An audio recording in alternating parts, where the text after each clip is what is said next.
Olá, estudantes da Rede Municipal da Vitória de Santo Antão. Que bom estar aqui com vocês para mais uma aula de matemática. Então, vem comigo, Andresa Sacramento, porque hoje eu quero continuar desvendando os mistérios da matemática. Hoje a gente vai dar continuidade àquele projeto do mês de agosto, né, sobre o histórico do Monte das Tabocas, sobre o histórico de Vitória de Santo Antão.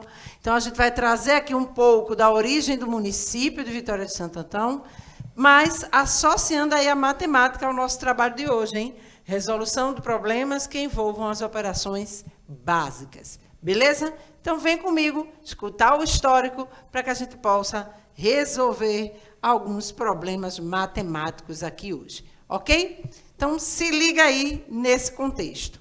O município de Vitória de Santo Antão está inserido na mesorregião da Mata Sul do estado.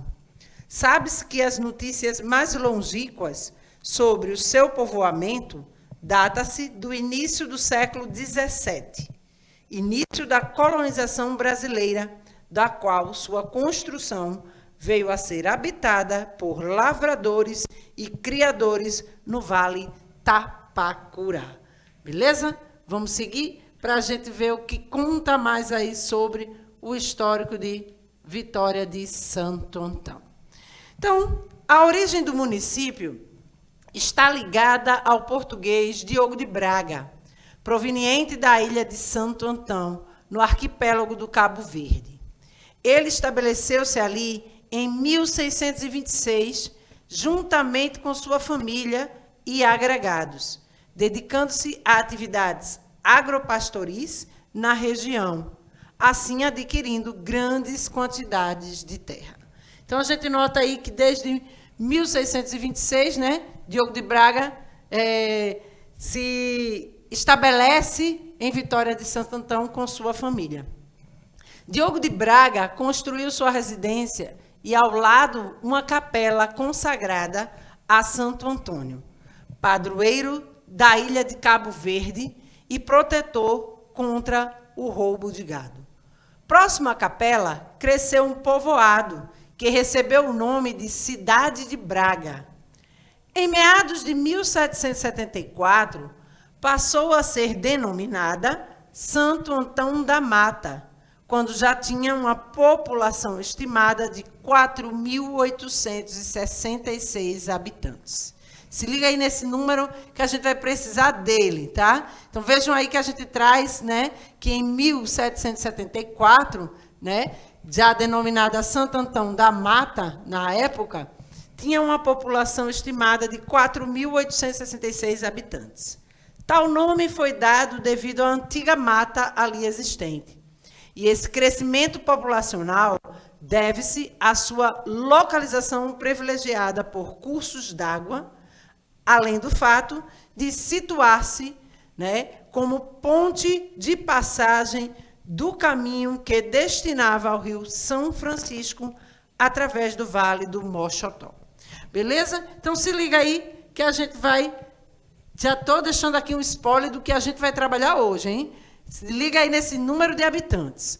Em 1783, o povoado passou a distrito com o nome de Vitória de Santo Antão, em homenagem à vitória contra os holandeses.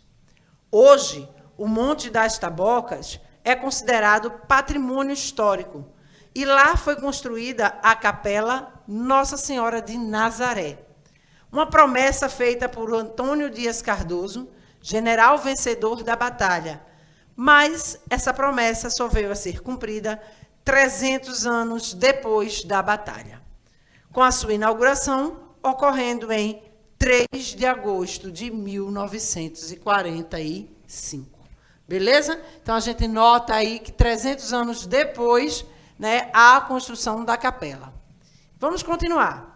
A cidade da Vitória de Santo Antão encontra-se a 48 quilômetros do Recife. A população de Vitória de Santo Antão, em 2010, era de 129.974 habitantes, isso pelo censo de 2010.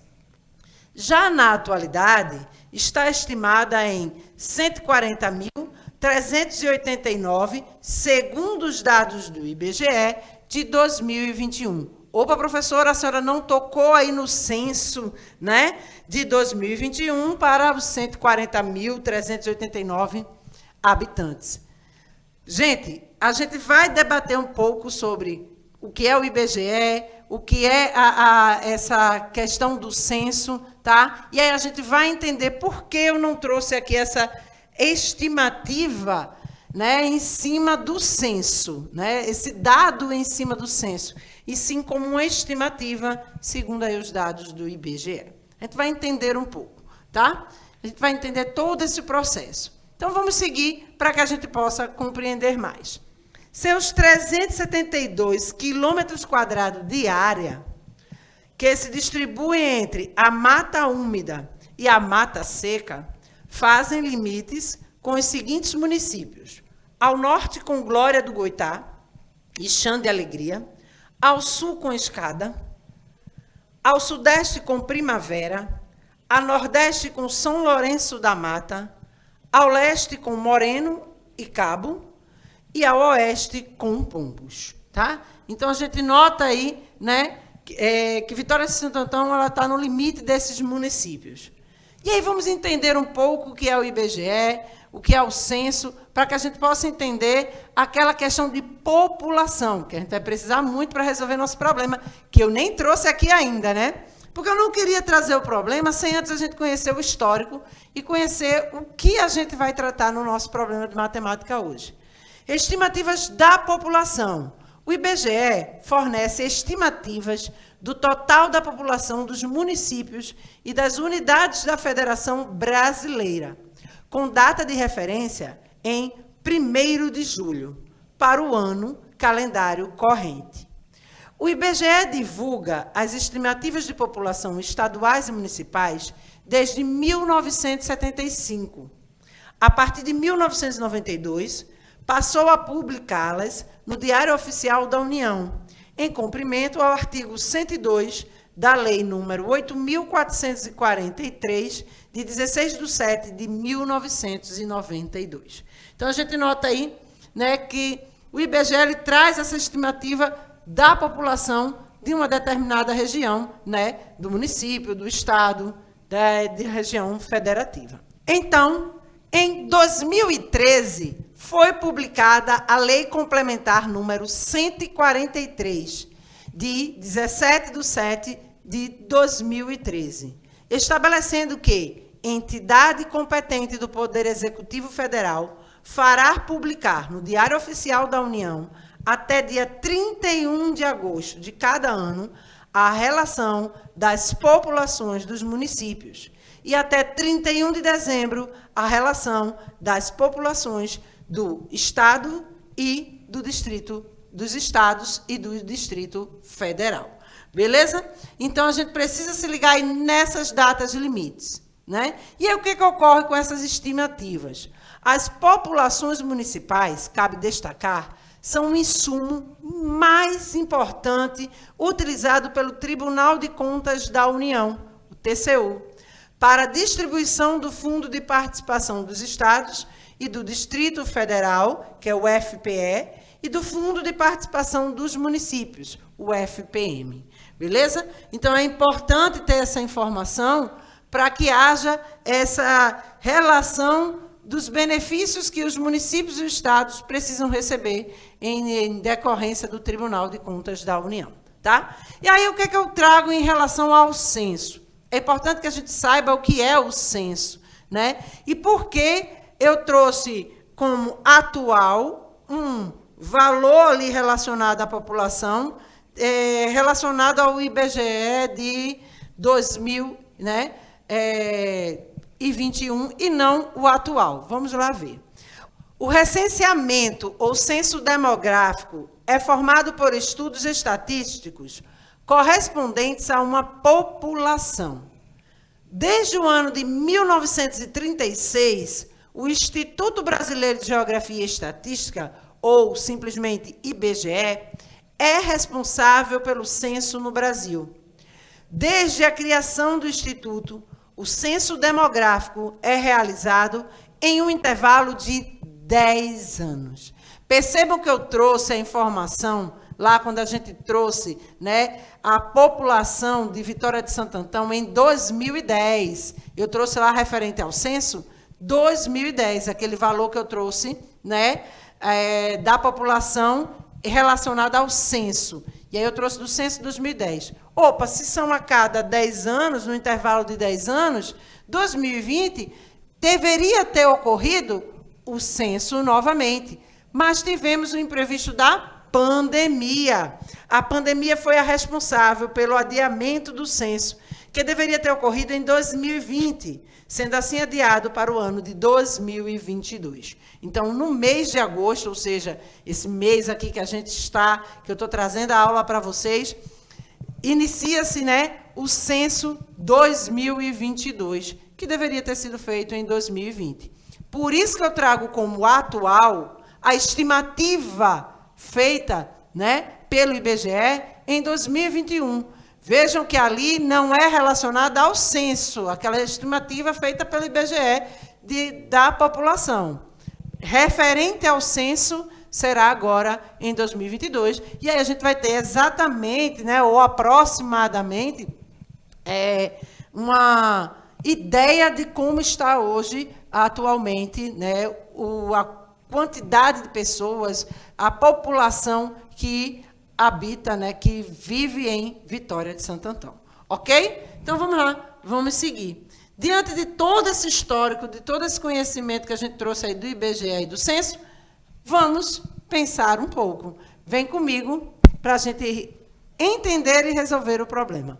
Segundo o texto, em meados de 1774, a cidade de Santo Antão da Mata, como era denominada na época, tinha uma população estimada em 4.866 habitantes. Segundo o censo em 2010, a população passou a ser de 129.974 habitantes. Letra A. De acordo com os dados, calcule o aumento do número de habitantes entre 1774 e 2010. Sabendo que a estimativa atual da população é de 140.389, calcule a diferença entre o número de habitantes da atualidade em relação ao ano de 2010. Então, o que é que a gente quer saber aqui? De 1774 até 2010, né? Qual foi o aumento do número de habitantes? Então, o que é que eu preciso resolver, professora? Uma subtração. Se eu quero saber o que aumentou em relação a 1774 até 2010, né? O que aumentou? Eu tinha uma população de 4.866 e ela passou a ser de 129.974. Então, eu preciso aí fazer uma diferença, uma subtração.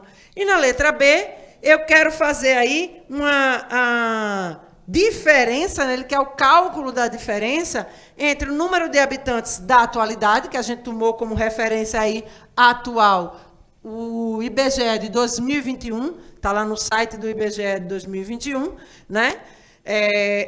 E em relação ao ano de 2010. Beleza? Vamos, então, né, primeiramente, conhecer um pouco do que a gente vai tratar aqui, que é a subtração com trocas.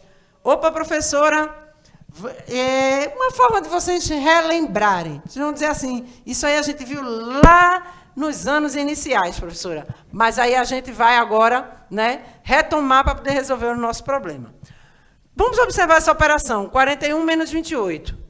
Como fazer para subtrair se o número da ordem das unidades de cima é menor que o de baixo? O que é que a gente vai fazer aqui? Vamos lá. Vejam que na ordem das unidades eu tenho 1 e 8, né? 41 menos 28. Mas na ordem das unidades eu tenho 1 como algarismo e o 8 aqui como algarismo do outro número, tá? Se eu subtrair isso, lembra lá que a gente trouxe aquela ideia de que no conjunto dos números naturais eu não posso subtrair, né, 1 menos 8? E sim, isso no conjunto dos números inteiros, 1 menos 8 eu posso fazer e eu vou ter um número negativo, não é verdade? Dá no conjunto dos números inteiros. Aqui não, o que é que eu vou fazer? Eu vou usar a subtração com trocas. Muitos dizem pegar emprestado. Como eu disse em uma aula anterior, eu não gosto de dizer que eu vou pegar emprestado. E sim que eu vou estar trabalhando com uma ordem superior.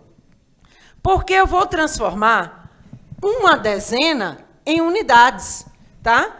O 4 aqui, ele está na ordem das dezenas. Então, ele representa 4 dezenas. O 2 representa 2 dezenas.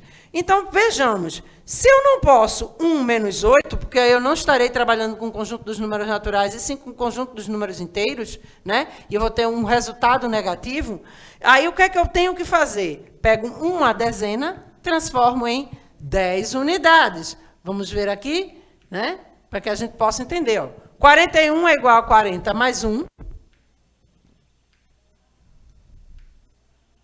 Né? Isso aqui é o meu número composto.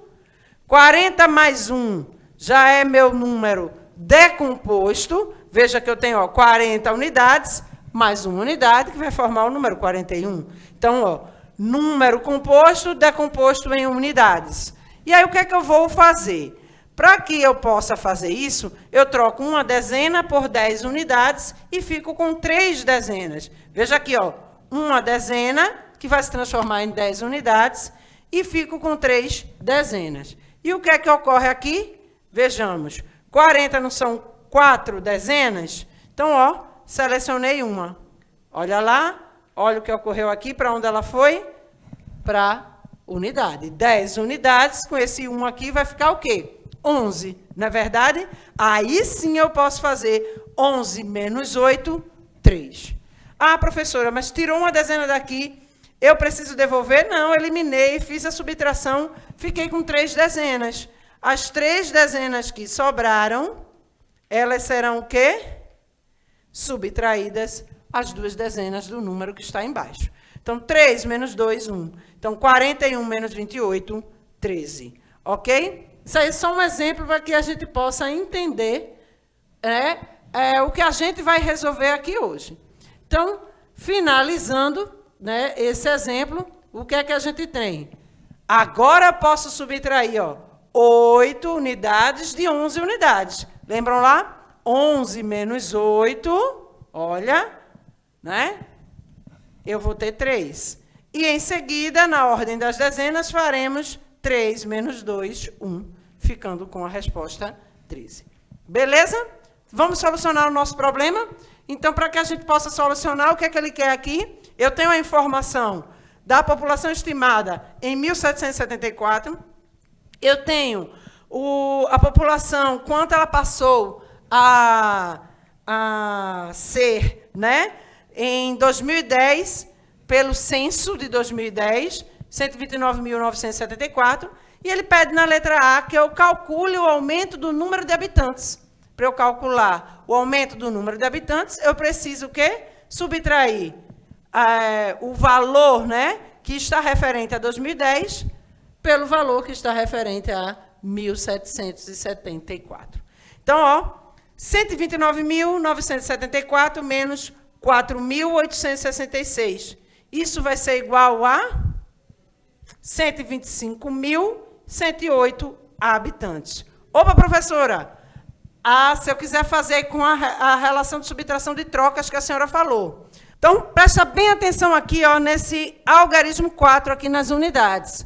4 menos o 6. Vejam que a gente vai armar um embaixo do outro. Aqui eu vou fazer mentalmente, porque eu gosto muito, vocês já sabem disso, eu não sou muito de ir para quadro, não. Eu gosto de calcular mentalmente. Então, a gente poderia fazer daquela forma que eu faço, pegando lá cada ordem aí e facilitando a minha subtração. Ó. Se eu pegar aqui, ó, 120.000, eu já posso tirar 120.000, né? Já vou subtrair, eu já sei que eu consigo fazer isso. E depois eu faria o restante do cálculo. Mas cuidado, porque vejam que tem aí alguns números que precisam ser observados, né, para esse cálculo. Então, ó, 4 menos 6, só que eu tenho que fazer o quê? Vou para a ordem superior, que eu tenho 7 dezenas, pego uma dezena, transformo em 10 unidades, somando esse 4, 14, 14 menos 6, 8. Beleza? E aqui, ó, sobrou 6. 6 menos 6, 0. Tranquilo. Eu não peguei uma dezena, ficaram 6 dezenas, 6 menos 6, 0. O 9, eu vou subtrair com quem, ó? 9 menos 8. Se é 9 menos 8, vai sobrar quem? 1. Então, aqui eu já sei que no finalzinho do número eu tenho 108. Vamos agora para 129. Então, ó, 129, eu vou tirar o quê? Ó, ainda falta tirar esse 4 aqui, ó, que vai ser em relação a esse 9. 9 menos 4, 5. E aí, aqui, como eu não tenho que subtrair, vai repetir. 125.108 habitantes. Ok? Deu para entender? E vamos à resolução da letra B. Então, aí a gente tem 125.108 habitantes. Então, sabendo que a estimativa atual da população é de 140.389, calcule a diferença entre o número de habitantes da atualidade em relação ao ano de 2010. Então, eu vou pegar 140.000 e subtrair, né, do valor referente a 2010. Então, 140.389 menos 129.974.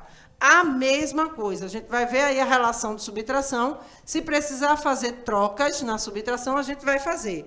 9 menos 4, 5. Opa, já consegui tranquilo. 8 menos 7, 1. Também consegui tranquilo. Opa, 3 menos 9. O que é que eu tenho que fazer aqui, ó? Transformar isso aqui em milhar, tá?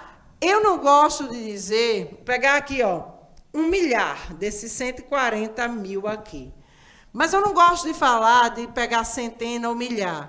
Sempre vão para a referência que vocês estão pegando 10 unidades. Por quê? Facilita o cálculo. Mesmo que eu esteja aqui na centena, milhar, dezena de milhar, né?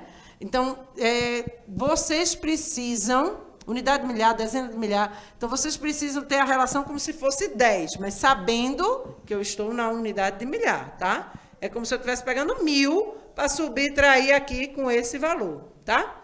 E com esse 9 aqui. Porque, na realidade, quando eu pego aqui 1.000, eu vou ficar com 1.300. Esquece o 8 e o 9? 1.300. Se eu tirar 900, eu vou ter quem? 400. Não é verdade?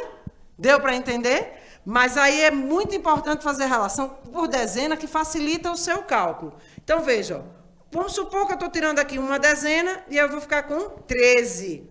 13 menos 9, 4. Beleza? E aqui eu fiquei com quem? 139. Não é verdade? Então, ó, 139, 9 menos 9, 0. E aí eu tenho quem? 4, que não é mais o 4, que eu transformei em 139, né? Então, eu fico com 3 aqui, menos 2, 1. E esse 1 menos 1 zerou, 10.415. Beleza? Ou fazer aquele processo de cálculo mental, vendo aí o que você pode ir subtraindo para chegar lá à resolução correta. Beleza? Deu para entender? Espero que sim. Essa é a finalização da nossa aula. Então, a diferença é de 10.415 habitantes. Beleza? Vamos, então, finalizar a aula de hoje. Hoje conseguimos relembrar, né, que a gente precisa começar a subtração pela ordem das unidades e que, para resolver a operação de subtração, temos a possibilidade de realizar reagrupamentos utilizando as propriedades do sistema de numeração decimal. Beleza? Então, as referências da aula de hoje e o meu abraço para você que está aqui toda terça-feira comigo, né? E eu espero encontrá-los na próxima terça. Até lá.